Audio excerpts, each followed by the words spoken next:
The orthotic industry is built on a study that was never replicated. From Joyo Barefoot, this is ground truth. Season 1, Episode 1, Barefoot Running. Why your feet were built for 26 miles a day. It is crazy, but among the Tarahumara people, there is literally a 0% rate of plantar fasciitis. But then you look at U.S. runners, and the rate is 10%. 10%. I mean, that is just a massive disparity. So we are setting a really specific mission for this deep dive today. We want to know why 1 in 10 runners in the U.S.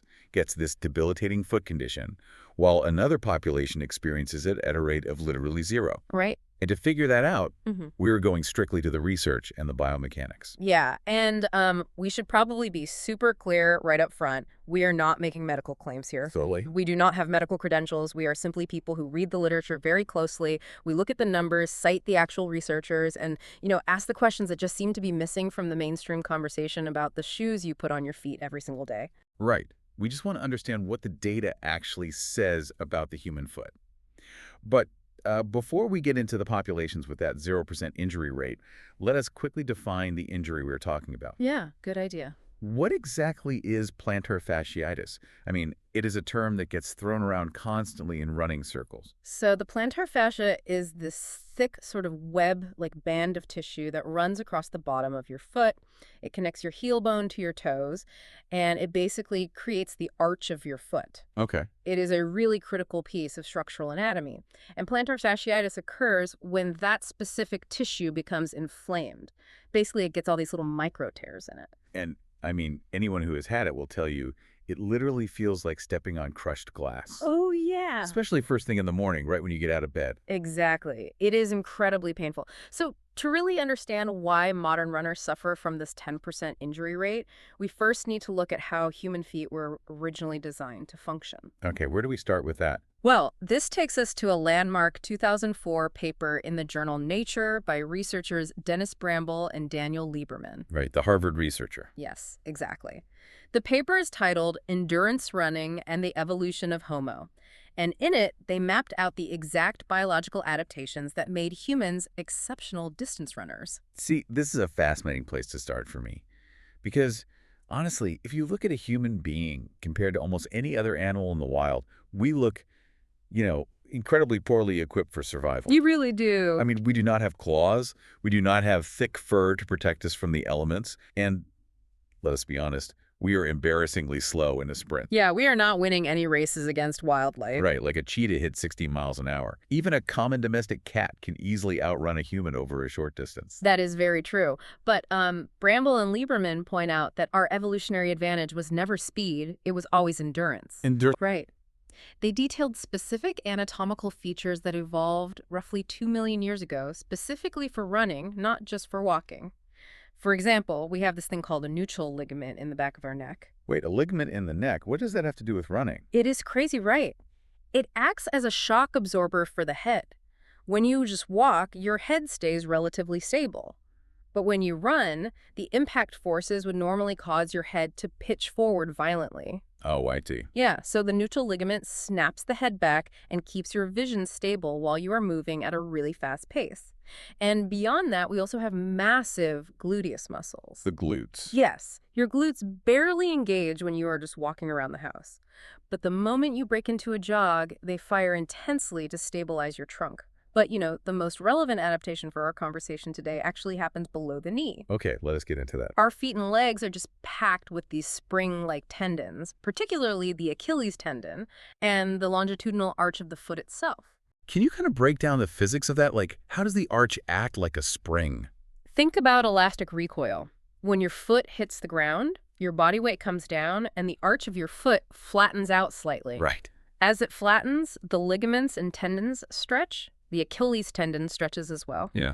They are storing elastic energy, much like pulling back the string on a bow. Oh, wow. Yeah. Then, as your foot leaves the ground to push off, that energy recoils. It literally snaps back, propelling you forward. It is a highly efficient energy return system, and it is built right into your biology. And this energy return system was not just some, biological accident. It had a very specific utility for early humans. Exactly. There is a 2006 paper in Current Anthropology by Liebenberg that documents this perfectly. He studied persistence hunting among modern hunter-gatherer groups. Oh, persistence hunting is an incredible concept. It relies entirely on that exact endurance biology we were just talking about. Right. The idea is that early humans literally ran their prey to exhaustion. An antelope is incredibly fast. It will easily sprint away from a human. Sure. But an antelope has a major biological flaw compared to us. It cannot pant to cool down while it is galloping. Its breathing is directly tied to its stride. Exactly. It takes a step, it takes a breath. But humans, we have millions of sweat glands. We basically decoupled our breathing from our gait, and we sweat to cool our core temperature. Which is a huge advantage. A massive advantage. So in the hottest part of the day, human hunters would simply track an animal. They would force it to run, let it rest in the shade, and then track it down and force it to run again. Just constantly keeping the pressure on. Right. They would do this over and over, sometimes for 10 or 15 miles, until the animal simply collapsed from heat stroke. Okay, I want to jump in here and play the skeptical journalist for a second, because it is very easy to romanticize ancient history. Fair enough. The persistence hunting story is great, but, I mean, I do not live on a savanna. I run on asphalt. I live in a modern world made of concrete. Is it possible that we need modern, thick cushioned shoes today simply because the ground we walk on is just so much harder than it was 2 million years ago? You know, that is a very common objection, but the researchers looking at the biomechanics completely disagree with that premise. Really? Yeah. The issue is not the surface. Concrete is hard, yes, but the sun-baked, hard-packed dirt on the savanna during a dry season is also remarkably hard. It is like running on a brick. That's a good point. The real issue is what happens to the foot's mechanics. Bramble and Lieberman's paper shows an evolutionary biology that relies entirely on the foot's ability to flex, to spread out, and to recoil. It is almost like a highly complex suspension system on a sports car. You have all these interconnected bones, ligaments, and tendons working together to absorb shock. Exactly. And when you wrap a highly complex suspension system inside a rigid, heavily padded shoe, the suspension is essentially immobilized. It just stops working. So let us connect this back to that opening statistic we mentioned. Is this evolutionary biology just a history lesson, or is it happening right now? Oh, it is happening right now. The Tarahumara people in the Copper Canyons of Mexico and the Kalenjin people in Kenya, they maintain these extraordinary endurance running capabilities today. Right. They are running massive distances. They often do it in very thin, flat sandals or sometimes entirely barefoot. And they do not have that 10% plantar fasciitis rate that we see in the U.S. But the immediate question anyone listening will ask is about genetics, right? Like maybe the Tarahumara or the Kalenjin just won the genetic lottery. Maybe a person born in the suburbs of Ohio just does not have the same biological architecture. How do we know it's not just special DNA? The genetics argument is brought up constantly, but the biomechanical research points in a very different direction. It points directly to habitual movement. Habitual movement, meaning what you do every day. Exactly. It is about what happens to the natural architecture of the foot when it is not confined by modern footwear from a very young age. Habitual movement dictates the physical structure. Okay, see. If a child grows up walking and running in minimal footwear or barefoot, their foot muscles actually have to work to support their body weight. The toes splay out widely, giving them a very stable base. So it is basically the use it or lose it principle. Precisely. Coaches and researchers who deeply study endurance, people like Steve Magnus and Phil Maffetone, have observed this for years. The structural integrity of the human foot relies on its use. That makes sense. Think about it. If you put a broken arm in a plaster cast for 6 weeks, when you take the cast off, the muscles have visibly shrunk. Yeah, they get super weak. They atrophy because they were completely supported by an artificial structure. Well, modern, highly structured shoes act very much like a cast. Wow. If a shoe is constantly propping up your arch with synthetic support, the muscles in your arch never have to fire. Over decades, those muscles just weaken. So if genetics do not explain the 10% injury rate, and it is really about atrophy and habitual movement, we have to talk about the primary variable that changed. The shoes themselves. Exactly.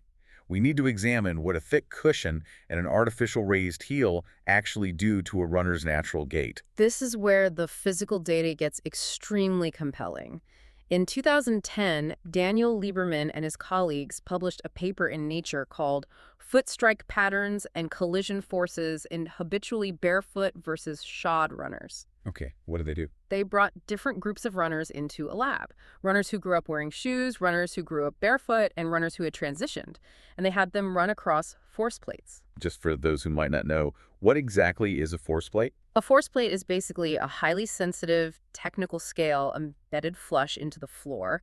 As a runner steps on it, it measures the ground reaction forces in real time. It captures the exact amount of impact and how quickly that impact is applied to the body. And what did the data show? It showed a massive difference in how the body collides with the ground. Runners wearing thick, cushioned shoes almost universally land hard on their heels. Which I guess makes sense mechanically. Yeah. Because the shoe is built with a raised, padded heel. It is literally the first thing to hit the ground. Right. But habitually, barefoot runners almost never land on their heels. They land on the forefoot or the midfoot. I was actually trying to picture why we change our gait so drastically just because we put foam on our feet. Tell me if this analogy makes sense. Go for it. Imagine you are sitting at a computer and you try to type out an email while wearing very thick winter snow gloves. Okay. Because that thick padding completely blunts your sensory feedback, you cannot feel the individual keys at all. So naturally, you end up smashing your fingers down way harder than necessary just to make sure you are making contact. That is actually a perfect way to explain it. The scientific term for what you are describing is proprioception. It is your body's ability to sense its position and movement in space. So the foot has nerve endings that are constantly trying to feel the ground to tell the brain how to land safely. Yes. The sole of the foot is densely packed with nerve endings for exactly this reason. When you put an inch of foam under the foot, that proprioceptive signal is blunted. Like the winter glove. Exactly. The body cannot feel the ground, so it lands blindly and heavily on the heel. Lieberman's 2010 paper broke down the physics of this altered form. When you land on your heel, you are bringing the entire forward momentum of your body to a dead stop in a fraction of a second. Ouch. Yeah. This creates a specific spike in the force plate data called an impact transient. What is an impact transient, physically speaking? It is a violent, sudden spike of force that travels straight up your skeletal system. It completely bypasses the ankle, shoots up through your heel bone, right into your knee joint, and all the way up to your hips. But wait, the entire marketing pitch of the cushioned shoe industry is that the thick foam absorbs that impact. I mean, that's literally why people buy them. I know, it absorbs a small portion of it, maybe. But the structure of the shoe actually creates the behavior that causes the massive spike in the first place. Oh, that is wild. Yeah. The padded heel encourages a heavy heel strike. It completely overrides the foot's natural ability to absorb its own impact. So let us compare that to the barefoot runners in the study.